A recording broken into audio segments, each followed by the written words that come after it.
Yo, what's up? I'm Elderstare, and welcome back to my channel where I like to talk about all things spooky, scary, and have a little bit of fun. Today on the channel, we're going to be talking about all 5 of the Final Destination movies in preparation for Final Destination 6 coming out later this year. That's right, May 16th, Final Destination Bloodlines will be hitting the theaters, and we gotta brush up on all of our Final Destination homework getting ready for that thing. There have been 5 iterations of Final Destination, some much more beloved than others, but nonetheless, 5 movies exploring different rules, lore, and disasters for the franchise. That's right, today we're going to be putting a heavy emphasis on the lore and the rules that are laid out through these things. And by the end of this video, you yourself will be a Final Destination expert. The original Final Destination had a really cool idea. The movie itself was very fresh, and it's no wonder that it spawned a long-lasting franchise like this. As the decades came rolling, the Final Destination movies kept coming, and they kind of burnt themselves out over time with audiences. Though, in hindsight, it's kind of strange to think that, because these guys didn't go nearly as hard as like Paranormal Activity or Fast and Furious or something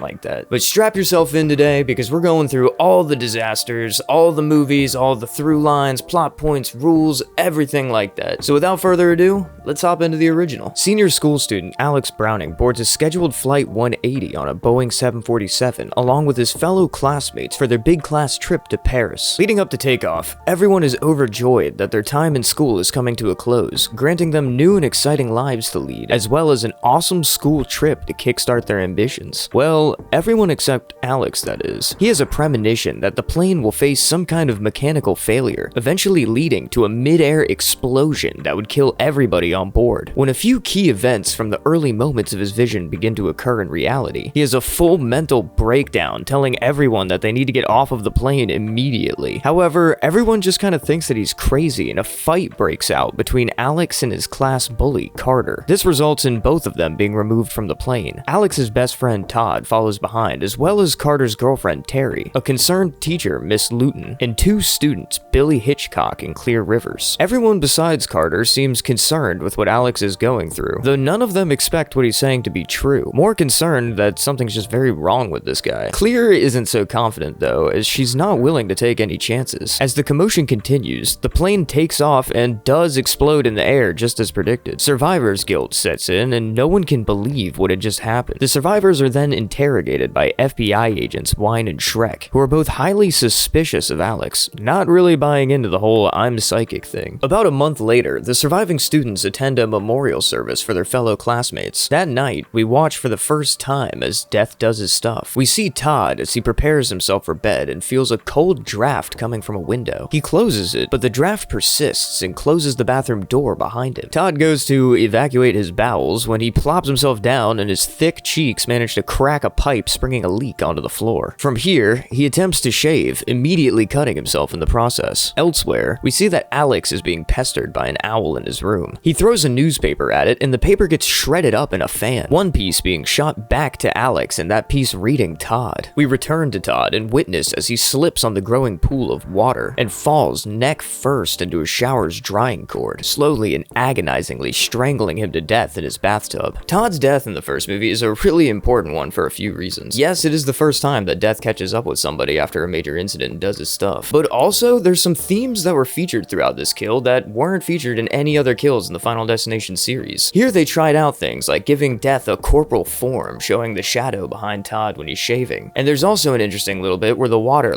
sucks itself back up into the toilet after he falls, erasing the evidence of anything that was there. These are not things that'll be important to remember moving forward, but it's interesting to note that it's something they tried here and later got rid of. Due to the surrounding evidence, his death is ruled as but Alex knows there's gotta be something more going on, so he does the only sensible thing here. He convinces Clear that they need to sneak into the funeral home and examine Todd's body themselves. Once inside, they meet the home's mortician, William Bloodworth. Bloodworth explains to the two that all of the survivors who escaped from their impending circumstances disrupted Death's plan. Now Death itself will be claiming the lives of all of those who were meant to die from the accident. Alice and Clear discuss all of these revelations at a local cafe when the rest of the survivors arrive arrive outside, tensions erupt as Alex's classmates still don't love the psychic angle and blame Alex for the death of their friends. Alex tries to inform everyone of what he knows, but in confusion and panic, Terry steps a bit too far back and is ran over by a speeding bus. Watching a news report on the cause of the explosion, Alex concludes that death must be reclaiming the survivors in the same order that they were originally intended to die. Thinking hard, he determines that Miss Luton had to be the next target. He makes his way to her home, noticing a burning pile of leaves on his way there. A little fun fact that I'd like to throw in here is that this little bit of him scrolling through the news after Terry was hit by the bus, it was added in because at test screenings, people just found the moment to be so extreme they couldn't handle it. So they had to put this little scene in there to kind of simmer things down. It's funny to think about where standards were at back then compared to now. Nonetheless, he's too late to save her, as the leaking mug of tequila causes a computer monitor to explode, slashing her jugular, and the sparks ignite a trail, setting her whole house ablaze. She tries to grab a rag and stuff it in the wound, but as she reaches for it, she accidentally drops a knife rack on top of her, impaling herself in the process. Alex arrives and tries to help his teacher, but is ultimately forced to evacuate before the house explodes altogether. The remaining survivors reunite while driving through town as Alex explains the situation. Carter, who is next, is down bad and messed up over the loss of his girlfriend, Terry. He drives erratically through the streets before finally stopping his car in front of an oncoming train, attempting to die on his own terms. Alex, Clear, and Billy are straight up not vibing with all this though, and swiftly escape the vehicle. Carter does change his mind at the last minute, but his seatbelt jams like death holding him inside. Alex manages to pull him out just before the car smashed by the train, but the shrapnel from the wreckage rebounds and decaps Billy. Alex here deduces that because he intervened in Carter's death, it must have skipped to the next person in the sequence. Alex, looking back at the seat numbers and believing himself to be next, spends the next day hiding out in a fortified cabin. Here, he has a big revelation though, only now remembering having changed seats with two classmates in his premonition and realizes that Clear is actually next. He rushes to her house to save her while being pursued by the FBI, who still believe Alex has to be responsible for the remaining survivors' deaths, especially now knowing that he was at his teacher's house when she died. But Alex arrives in time to find Clear trapped inside of her car, surrounded by loose electrical wires. The cables ignite a gasoline leak around her, dooming her inside. Alex thinks quick and grabs a cable, allowing the electricity to surge through him and giving her a window to escape from the car just before it explodes. 6 months later, Alex, Clear, and Carter travel to Paris to celebrate their survival. While discussing their ordeals, Alex reveals that death had never actually skipped him after he saved Clear. Fearing their struggle is unfinished, Alex tries to head back to their hotel. However, this time, Clear has the premonition and calls out to Alex, saving him from a speeding bus. It crashes into a steel beam that flies out towards a neon sign, sending it crashing back down towards him. But Carter pushes Alex out of the way at the very last second. With Alex saved, Carter stands triumphantly when the sign swings back down one more time towards him and smashes him. So that's Final Destination 1. It's a real good movie and it sets up for the franchise in a big way. We know that these movies consist of someone experiencing some kind of large tragedy that them and their friends survive because they have some kind of psychic premonition that's able to get them out of the circumstance, only for death to work its way back around in the order that they originally perished. In the end, looping back around altogether to make sure that the job is cleaned up and done. Another thing that's laid out throughout this franchise that's going to be followed pretty much through all of them is the idea of omens, seeing omens that let them know how these kills are going to be coming and how they're going to be happening. Just about every Final Destination movie has their own way of doing this, and in this one, it was in its rawest form for sure. Tony Todd's character, the mortician William Bloodworth, is also a major player in this game. He's in all of them that matter, I'm pretty sure. He always shows up to give some exposition that sometimes is useful, sometimes isn't, but in this case, I think it helped them out a little bit. I also want to mention that there's an insane alternate ending for this movie that definitely would have cut them off from making sequels, I feel. In this alternate ending, they explore a totally different thing than what the foundation of the rules kind of sets up for. When our main character grabs the wires and lets the electricity surge through him so that Clear can get out of the car, he actually dies in this alternate ending. And then we skip forward a few months and find out that Clear was actually pregnant with his child and has his baby, kind of breaking the cycle of everything going on. There's some shots out there of this whole thing, and there's even like a adult Carter that survived the whole thing because of all this. It's really interesting, but that's not involved in the lore that we're getting into here, so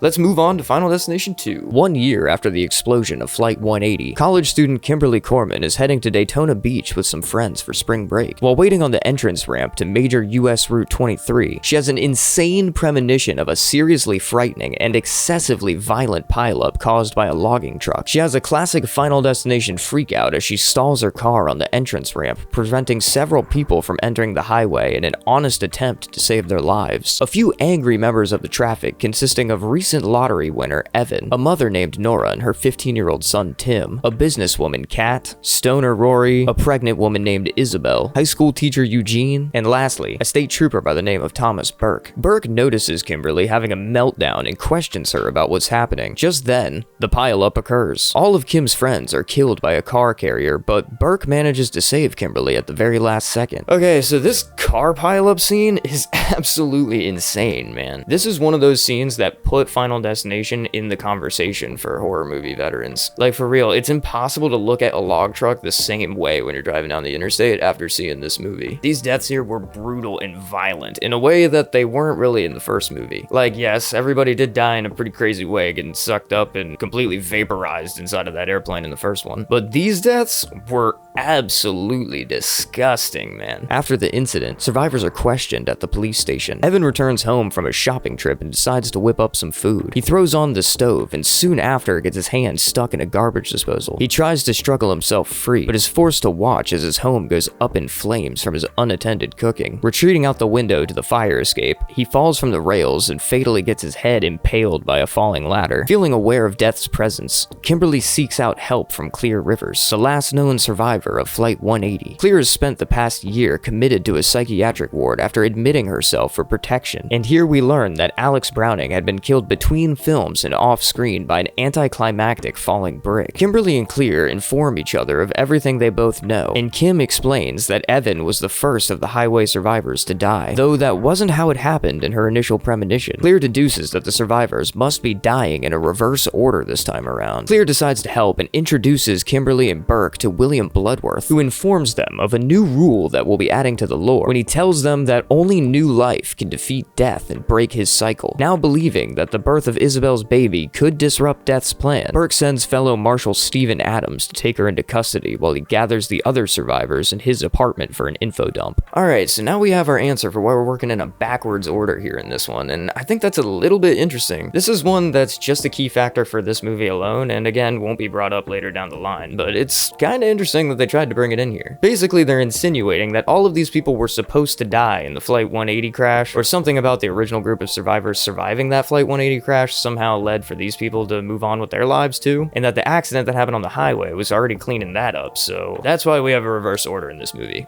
I don't know, it's a little convoluted, but that's why we're here. Elsewhere, the young Tim is out with his mother Nora when he playfully decides to chase after some pigeons. This causes a construction worker to drop a glass panel that absolutely obliterates the body of the boy. The survivors group at Burke's apartment, and here everybody is brought up to pace with everything that we know so far. The distressed mother Nora has just been through way too much at this point and can't deal with this. She decides to leave, but as she heads out, Rory notices a strange shadow on the floor and the group decides it must mean Nora is in danger. In the elevator, she gets her hair stuck on a prosthetic hook hand. Making matters worse, she tries to dart out of the elevator to escape. This only manages to put her in prime positioning as the elevator goes up and decapitates her in the process. The survivors take Kat's SUV to track down Isabel, who is now gone into labor, prompting Adams to rush her to the hospital. Along the way, the survivors realize that the demises of the Flight 180 survivors in one form or another affected all of their lives even before the highway pileup. At this moment, the SUV suffers a blowout, causing them to swerve into a stack of PVC pipes in a farm that penetrates the car. Though no one is killed immediately, Eugene is badly injured and Kat is left pinned to her seat by a log. Rescue workers arrive and assist the farm owners with rescuing the others while Eugene is hospitalized. Using the jaws of life, Kat's rescuer accidentally activates her airbag, causing her head to be impaled on a pipe that was protruding from her headrest. To make matters somehow even worse, her cigarette falls onto a gasoline leak from a news van that causes it to explode and launches a barbed wire fence into the air, dismembering Rory. Guided by another strange vision of a doctor named Kalarjan, Kimberly now believes that this doctor will somehow or another euthanize Isabel. She, Clear, and Burke rush to the hospital to save her. When they arrive, Isabel and her baby are safe, but Kimberly sees through a massive oversight in her premonition that Isabel was never meant to die in the pileup at all. Okay, so yeah, that's a massive oversight, and how did you mess that up? I guess it's kind of Bloodworth's fault. Like, he told her to go looking for this girl, and she wasn't even really a part of the accident. That's absolutely insane to me. Why did you know what? Never mind. Let's just get back into it. At the same time, Eugene is recovering in another room when things straight up just start moving around on their own. Doors slam, tables spin, and wires spring free from his medical gear. Clear rushes to find him, and for a moment, it seems like everything's going to be okay. But immediately after Kim realizes her mistake, a cord leaving an outlet causes an explosion from an oxygen leak in Eugene's ward to kill both him and Clear. Kimberly feels some raging survivor's guilt, and in an attempt to ensure Burke's safety, she drives into a lake to drown herself. Burke saves her life, and she is then revived by Dr. Klarjan, now realizing that the vision she had had from in the hospital was actually for her the whole time. Later, Burke and Kimberly have a picnic with her father. Some friends explain that their son Brian was nearly hit by a news fan on the day of the accident, but that Rory actually had saved him. As Kimberly and Burke realize the implications, Brian is spontaneously killed by an explosion caused by a malfunctioning barbecue grill, sending his body parts flying everywhere. Alright, and that does it for Final Destination 2, another strong contender on a lot of people's ranking lists for the Final Destination series. So this movie introduces a few new things to the lore, mainly talking about that reversed order, the fact that new life could break Death's chain, and also that if you're able to die and become resuscitated, that somehow breaks Death's chain as well. The omens were all present here as per usual, and I think that it's interesting to note that the two actually survive at the end of this movie. There's nothing that happens in any of the other ones that lead us to believe that these two actually perish. It's pretty crazy. Final Destination 2, and these two right here, these are the only ones that truly figure out how to break Death's chain, and so early in the franchise, it's actually kind of wild. But like, if they were planning on breaking that, then why did we have to kill Clear in that 2-for-1 explosion? She could have made it on and been a reoccurring character, kind of like William Bloodworth. That would have been cool to see, but I guess they didn't feel the need to explore that. This character's name is Clear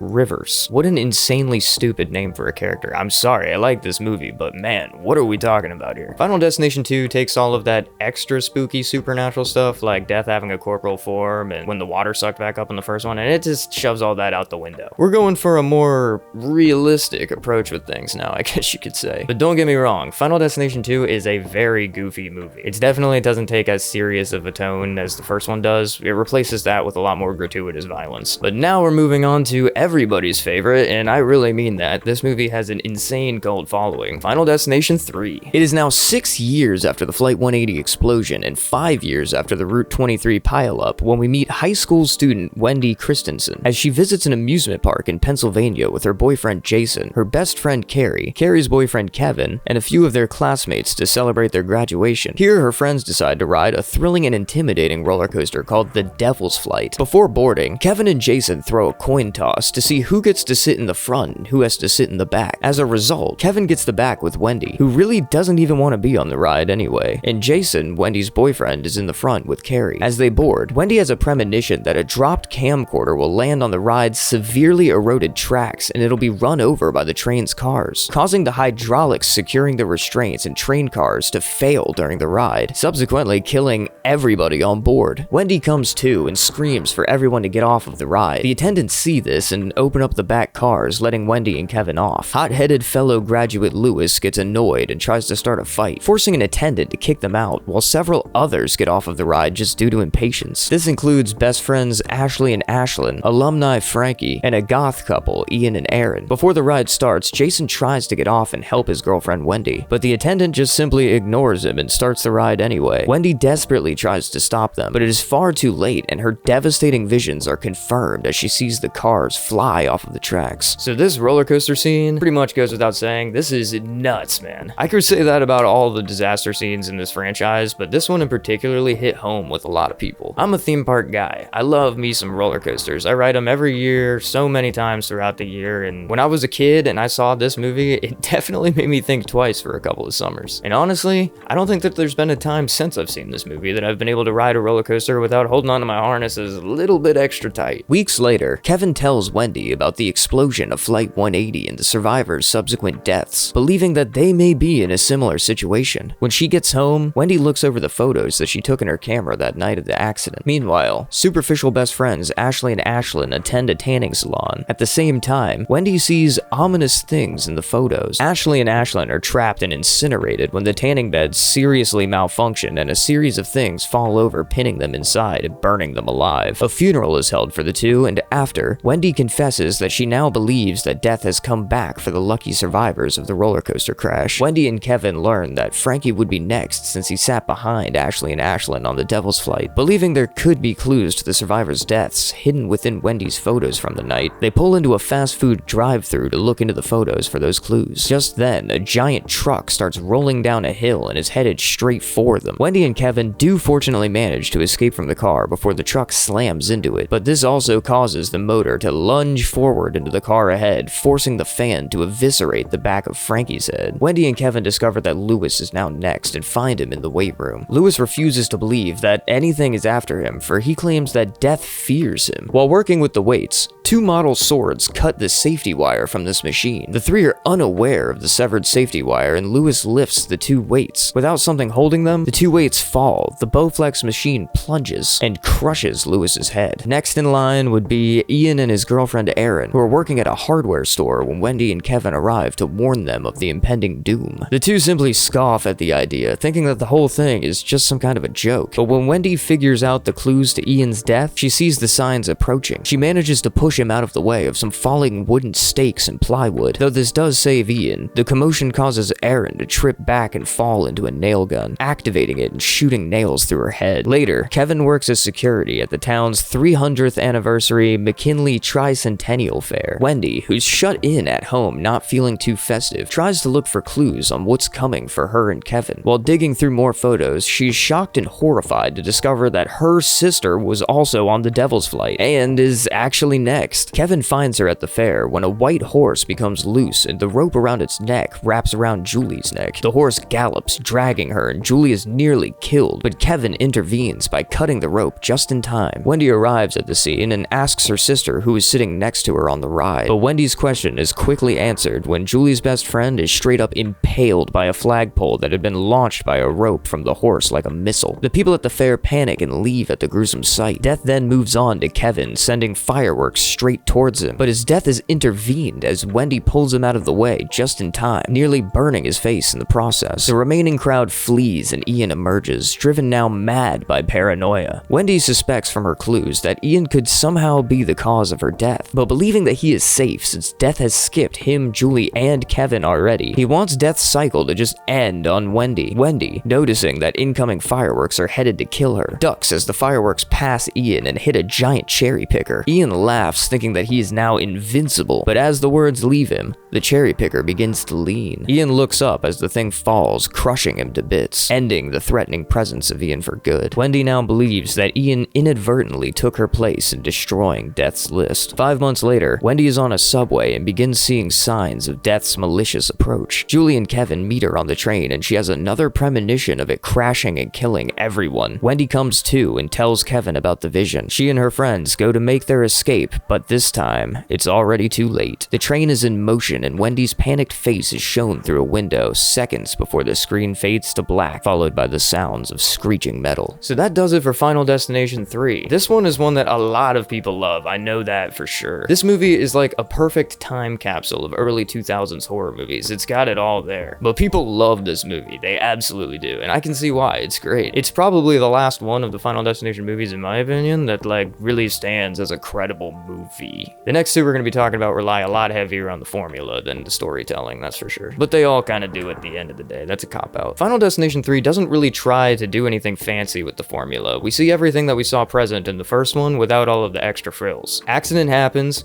people survive, those people die in the order that they were supposed to die, and when it gets to the end, it loops back around and it cleans up its mess. Nice and tight. But I think that the involvement of the digital camera and using that to show our omens of how people were going to die in this movie was a really cool and creative way to do it. It meshed well with the digital age coming in at the time that the movie came out, and I'm honestly surprised that they abandoned that idea in the long run. But now we're going to talk about a movie that a lot of people don't really like, and that's The Final Destination. I'm not 100% sure if it was the 3D, or the bad writing, or the bad acting that totally killed this movie for a lot of people, but man, it was one of those things. But let me not ruin it for you, maybe you'll love this film. Let's hop into Final Destination Part 4. Now, 8 years after the explosion of Flight 180, college student Nick O'Brien watches an auto race with his girlfriend along with their friends Hunt and Janet at the McKinley Speedway for their semester break. Nick suffers a 3D-fronted premonition of an accident which sends debris into the audience, crushing some spectators and resulting in the stadium partially collapsing, killing almost everyone present in the 180 section. malfunction. Nick panics and convinces his friends to leave, with the quartet being followed by a handful of others who became angry with Nick after he pushes past them to escape. The scuffle includes a lowbrow truck driver named Carter, a mother named Samantha, a mechanic named Andy, and his girlfriend Nadia. A security guard named George also intervenes when everyone begins to argue outside, and just then, the catastrophe Nick had foreseen occurs, and as an unsuspecting Nadia berates the group, a stray wheel flies out of the stadium and decapitates her. Man, the racetrack disaster is honestly pretty cool to watch. Don't get me wrong, it's absolutely degraded by the amount of CG and sloppy 3D tricks that they tried to throw in there, but man, this thing does look pretty intense, especially at the beginning of the wreck. If only they were able to hold that momentum for the rest of this film. After a memorial service held at the McKinley Speedway, Carter drives to George's house to burn a cross in his lawn, blaming the guard from preventing him from saving his wife at the speedway. Death causes the wind to knock over a horseshoe hanging from a rope on the radio of his tow truck, hilariously turning on War's famous song, Why Can't We Be Friends, and causing his truck to start driving by itself. This also lets his tow chain loose onto the road. Carter tries to stop this disaster from occurring, but he's unsuccessful. The dragging chain hooks his feet and knocks him down, causing him to be dragged down the street as sparks ignite the chain, causing it to catch fire, eventually leading to the whole thing exploding and killing him. The very next day, Samantha is leaving a beauty salon when a rock propelled by a lawnmower is flung through her eye from a long distance, killing her. Hearing about Carter's and Samantha's deaths on the news, Nick and Lori begin doing research on the last 3 movies we just watched, and we learn about the disasters that occurred. The two discover that the survivors who were saved by the premonitions began dying in a series of improbable accidents shortly afterwards. While Hunt and Janet refuse to believe them, Nick and Lori manage to convince George that death is after them, and the trio begin trying to warn the other remaining survivors. They head over to Grand State Customs to warn Andy that he is next to die. Andy obviously does not believe this, but moments later he is struck by an oxygen tank and diced into a metal grid fence. After Andy's death, Nick moves on to try and save Hunt, while Lori and George take off to save Janet. They pull up just in time to save Janet from a malfunctioning car wash, but Nick arrives a bit too late to save Hunt, and his organs are sucked out of his butt by a pool drain. Nick now makes a presumptuous conclusion that saving Janet could have in fact broken the chain. Lori and Janet celebrate by going to see a movie in a mall, but Nick finds out from a news report that another survivor, Jonathan Groves, was found buried in the debris of the racetrack. Nick and George track down Jonathan at a hospital where he's still recovering from the accident, only to witness him being crushed by an overflowing bathtub falling through the ceiling. Nick also witnesses as George is surprisingly struck by an ambulance. Now realizing it's up to him to save the girls, he rushes over to the mall, hoping to reach them before anything terrible happens. When he arrives, he has another vision showing him that Lori and Janet will die while watching the film after an explosion pops off in a room directly behind the theater's screen. Nick rushes to reach them, and Lori begins spotting omens warning her that danger is not over. When Nick finally gets there, he and Lori attempt to convince Janet that they need to leave immediately, but they are unsuccessful in their efforts. Janet is killed in the explosion. The two remaining survivors are doing their best to get out of there when chaos causes Lori to be grinded to bits by the gears of a malfunctioning escalator. After coming to and realizing this was yet another premonition, Nick now knows that the events haven't happened yet, but George still dies as he did before, so Nick sets back out to the girls, hoping that things could be different this time. Doing his best efforts, and despite being pinned to a wall by a nail gun, he does manage to stop a fire before it spreads to several combustible barrels and saves everyone yet again. Guess he didn't learn his lesson the first time. 2 weeks later, in classic Final Destination style, Nick, Lori, and Janet go to a cafe to celebrate their survival. During their conversations, however, Nick starts to see more omens and alludes to the theory that the chain of events since the Speedway disaster was meant to lead them just to where they needed to be for death to strike. As he realizes this, a loose scaffold outside collapses onto the road, causing a truck to swerve and crash into the cafe, killing all 3 of them. So that does it for Final Destination Part 4. What'd you think about that? The racetrack disaster is really cool. Also, that mall scene is pretty interesting. It's a cool setting for the Final Destination franchise. I'm surprised that they haven't taken it there before, but seeing that girl get grinded up in that escalator was pretty crazy. Also, double premonition? That's too much, man. We gotta dial that in. That's like way too much. We're just abusing the formula at this point. In fact, in this movie, they don't really have omens too much at all. It's more so just him having a bunch of visions for real. And man, I cannot talk enough about how bad the acting is in this movie. I feel like they were just going the route of like really wanting us to see these people die in this one. But we've got one film left in our marathon, so let's cap this thing off with Final Destination Part 5. The film begins with a group of workers who are gathering together for a company retreat. Sam Lawton, our protagonist for this film, has prepared a breakfast for his coworkers before the bus ride. His best friend Peter is awaiting everyone else's arrival for the trip when Molly, Sam's girlfriend, pulls up and on the spot swiftly dumps him. She doesn't support him in his dreams of going to Paris to be an apprentice under his current mentor, and just needed to call it all off. Peter's girlfriend, Candace, also arrives along with her long-term rival, Olivia. Sam is distraught by his relationship fallout, but Molly here is already being hit on by a womanizer coworker named Isaac. Sam goes to the construction wing of the building to find Nathan, a supervisor who's having a hard time dealing with a construction worker named Roy. Now that we've met the cast for the film, the company's boss, Dennis, orders everyone to get a move on onto the bus. Making their way to their destination,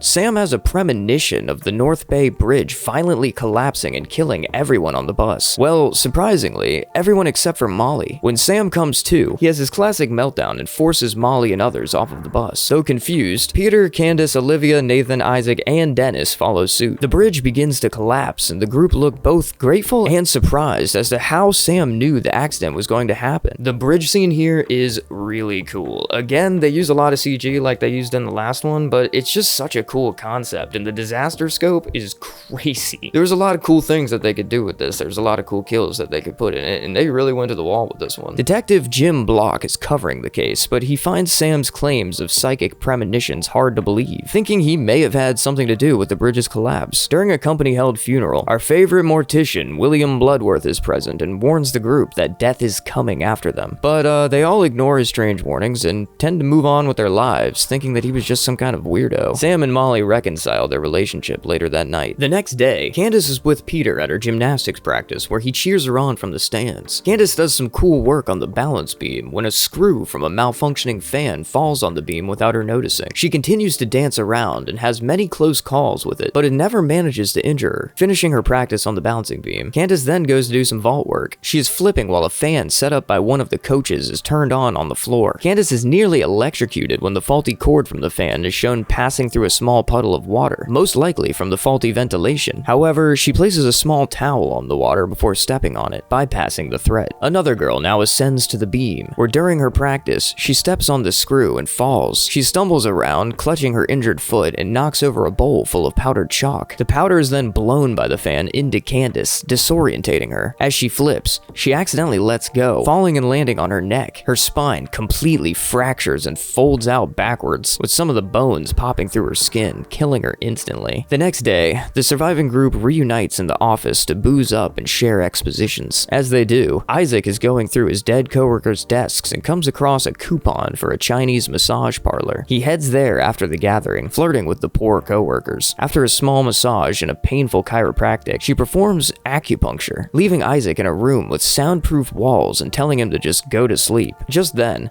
the tip of a burning stick of incense falls off onto a towel, initiating a fire. Trying to escape it, Isaac attempts to roll off of the bed. However, the leg of the table breaks and he falls onto the ground, pushing the acupuncture needles into his face and body. A bottle of flammable disinfectant is knocked off of the shelf from the impact and begins to spill. After excruciatingly attempting to pull a needle out, he staggers towards the door, alerted by the sound of his phone going off. Isaac watches in horror as the vibrating phone pushes a candle off of the shelf onto the flammable liquid, immediately igniting it. He stumbles backwards against the wall, believing he has escaped death, but his relief is quickly squashed as a shelved Buddha statue falls and crushes his head, killing him. Bloodworth, as well as the remaining survivors, arrive, and he informs them that death is hunting them because Sam shouldn't have had the premonition on the bridge in the first place. To assuage the situation, Sam reveals that he saved Molly in his vision, so death is not actually hunting her down at all. Peter assumes that Sam saved her at the expense of everyone else and gets mad at Sam as well as the universe in whole for saving Molly and damning his girlfriend Candace. Bloodworth reveals that there is another way to avoid death. If they simply kill someone, they will steal their remaining days on Earth. Peter's sanity takes a plunge as he becomes obsessed with this idea and the fact that only Molly here is safe. Ah yes, William Bloodworth, the man. Good to see you back, but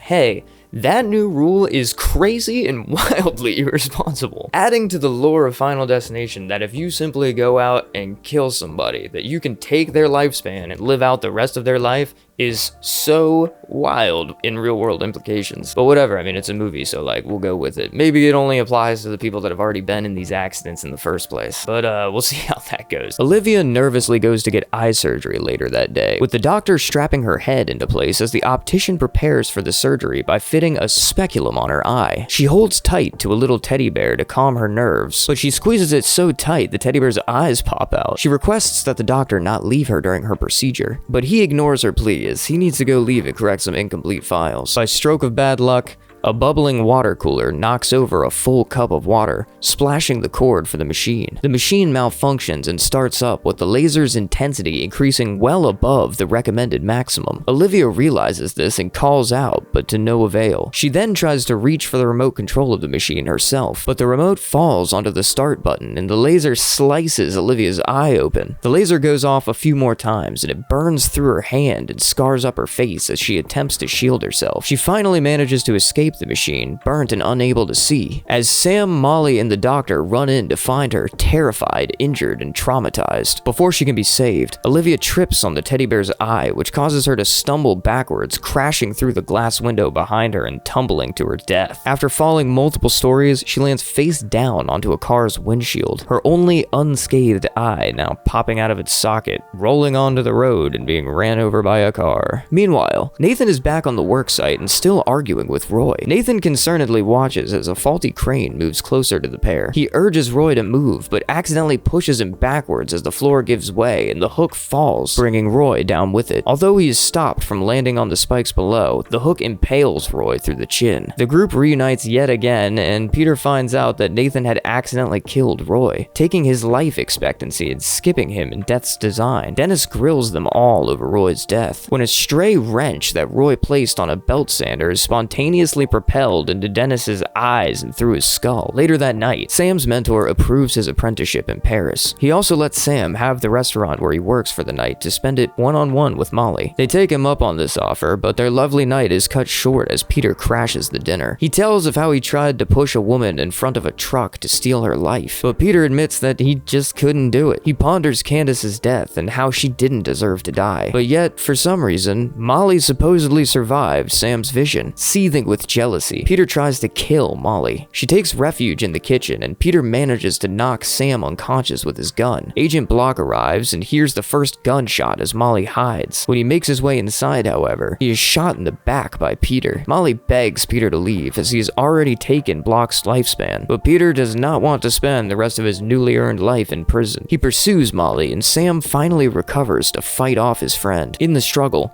Peter's gun is thrown onto a burning stove, aimed right at Sam. As Peter is about to kill Molly, Sam stabs him in the back with a large skewer. And here, Sam has the revelation that he stole Agent Block's life from Peter, with Peter's gun finally going off and missing Sam as confirmation of that. 2 weeks later, Sam and Molly are boarding a plane to Paris, and she asks for the window seat. They see two high school students fighting and getting kicked off of the plane. This group is recognizable to the audience as Alex Browning and his class from the very first Final Destination film. Sam and Molly are on flight 180. The film we're watching is a prequel to the first Final Destination. Interestingly, Sam and Molly believe that the kid is just having some kind of a panic attack during the takeoff. Sam overhears a flight attendant tell passengers that Alex claimed to be having some kind of a vision. Sam exclaims in horror as Alex's premonition begins to come true. The engine starts to disintegrate and the oxygen masks dangle from the ceiling. Molly is sucked out of the back of the cabin and bisected by the plane's horizontal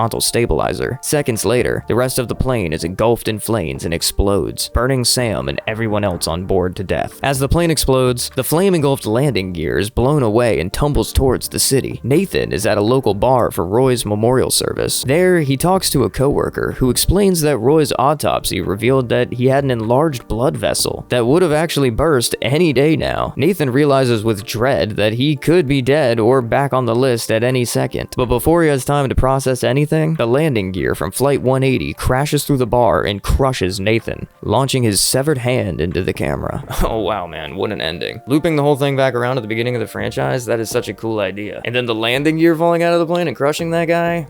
Mwah. perfect way to end it off. But now we know this wasn't the end, and we have no idea if Final Destination Bloodlines takes place here, or in our current time period, or where that's happening. But what we do know from this movie is that there is that one new rule that was added to the lore. You can now steal people's lifespans. That's pretty trippy. But now that we're at the end of this, let's go through all of the rules, shall we, and tally up what we know about the Final Destination franchise. So the initial formula, laid out in the first one again, is that an accident happens, a bunch of people survive it, and then Death has to go around in chronological order, killing them in the way that they were originally supposed to die, cleaning up his mess, ultimately and eventually looping back around the cycle to make sure that everything's taken care of. In the second movie, we had the ideas that if somebody was involved in one of these circumstances and ended up in another one again, much like it, then in that case, the order would be reversed for some reason. And also, there's a possibility to now break the chain by introducing new life in the form of having a baby or by dying and being resuscitated to some extent. And the resuscitation method seems to be the best for the franchise. It seems like that works out pretty well. Final Destination Part 3 didn't really add much to it, and neither did Part 4 for the most part, aside from the fact that you can now have premonitions inside of a premonition, Inception style. That's pretty wild. And in Part 5 we learned that you can actually just take somebody's lifespan. So that's what we got so far. That's what we got going into Part 6. Another thing that we've learned is that the only character that seems really important at heart to the Final Destination franchise is William Bloodworth. There's a lot of rumors and speculation for what this guy could be for this series. Some people believe that he may even be Death himself, while others believe that just because he's a mortician, he has a better understanding of death. I don't know, you take your pick. But Final Destination Part 6 does promise to explore his origins a little bit more in depth and to tell us more about this character. So I'm very excited to see where they go with that. There's a lot of options they could take. Another thing that we know about Final Destination Part 6 is that it's going to be kind of a loose reboot for the series. They've said that they're not planning on changing everything, but that there will be things that are different, and they're not planning on following any of the lore that's been built up so far. Maybe the rules will remain the same, but not the lore. There's going to be things that are different here. There's also been mention that maybe this big disaster could take place in a skyscraper or something to that effect. I've seen all kinds of rumors about what it could be. We've also heard little bits here and there that maybe this thing could focus around first responders to some extent, and I think that that would be a pretty cool idea. We got a little teaser that came out not that long ago, and there's a lot of speculation going out around that as well. Some people believe that maybe it's a kill that happened in the movie. Some people believe that maybe this isn't even a scene from the movie at all, and just for some reason something that they put out there to get us excited. Some people are even theorizing that maybe this is just a premonition that'll later be changed. I don't know, there's a lot of things to talk about with that trailer, but you can find out more about that in my full trailer breakdown that I posted a few weeks back. And if you're here because you wanted to hear about all the Final Destination movies and Part 6 is already out, then I'm sure I'll have a video up on my channel for that as well. But that does it today for everything that I got for you guys.